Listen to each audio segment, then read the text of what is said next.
আসো খেলবো, খেলা হবে। খালেদা জিয়া, তোর জামাত, তোর হেফাজত সব নিয়ে। দেশের রাজনীতিতে বরাবরই তুমুল আলোচিত এক চরিত্রের নাম শামীম ওসমান। নারায়ণগঞ্জের ত্রাস হিসেবেই সবাই তাকে চেনে। এর মধ্যেই বছর কয়েক আগে প্রতিপক্ষের বিরুদ্ধে খেলা হবে বলে হুঙ্কার দিয়েছিলেন। তাতে নতুন করে আলোচনায় আসেন এই প্রভাবশালী রাজনীতিবিদ। বিরোধীদের হুমকি থামকি দিলেও রাজনৈতিক পট পরিবর্তনের পর ঠিকই আওয়ামী লীগের অন্যান্য নেতাদের মতো পালিয়ে গেছেন শামীম ওসমান। সাহস আমাদের কম ছিল না বাবা। 17 বছর বয়স 7 জন ছেলে মিলে জিয়াউর রহমানকে আটকে দিয়েছিলাম। জিয়াউর রহমান নারায়ণগঞ্জে গাড়ি নিয়ে উঠতে পারে নাই। বিএনপি সহ বিরোধী দলগুলোকে তুচ্ছ তাচ্ছিল্য করা অভ্যাসে পরিণত হয়েছিল শামীম ওসমানের। শুধু তাই নয়, ছাত্র জনতার আন্দোলন যখন তুঙ্গে, তখন ছেলে ও রাজনৈতিক অনুসারীদের নিয়ে আন্দোলনরত মানুষের ওপর প্রকাশ্যে গুলি চালিয়েছিলেন নারায়ণগঞ্জের এই রাজনীতিবিদ।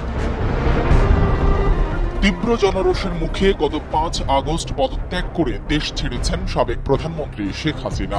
এরপর থেকে গা ঢাকা দিয়েছেন আওয়ামী লীগের মন্ত্রী এমপি সহ প্রভাবশালী নেতারা। তাদের কাউকেই আর প্রকাশ্যে দেখা যাচ্ছে না। তেমনি নারায়ণগঞ্জ 4 আসনের আওয়ামী লীগ দলীয় এমপি শামীম ওসমানকেও দেখা যাচ্ছিল না। তিনি দেশে আছেন নাকি দেশ ছেড়েছেন তা নিয়েও চলছিল আলোচনা।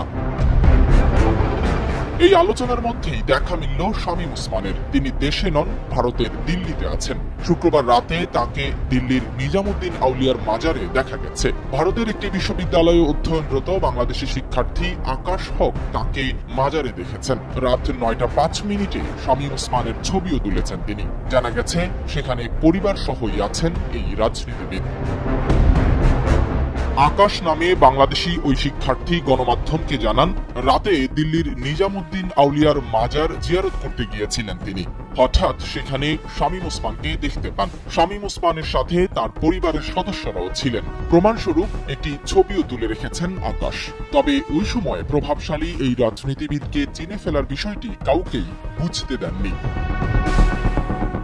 ছবিতে দেখা গেছে গাঢ় গোলাপি রঙের হাফ হাতা একটি শার্ট ও ছাই রঙের একটি প্যান্ট পরে দিল্লির নিজামুদ্দিন আউলিয়ার মাজারের মূল বেদির সামনে দাঁড়িয়ে আছেন শামীম ওসমান। সবশেষ গত 3 আগস্ট রাতে আওয়ামী লীগের ধানমন্ডি কার্যালয়ে দেখা গেছে শামীম ওসমানকে। ওই রাতে দলের গোপন মিটিং অনুষ্ঠিত হয়। সেখানে পরদিন অর্থাৎ 4 আগস্ট মাঠে থাকার বিষয়ে সিদ্ধান্ত নেয় আওয়ামী লীগ। ওই মিটিং এর পর আর দেখা যায়নি শামীম ওসমানকে। অবশেষে তার দেখা পাওয়া গেল দিল্লির দরগায়।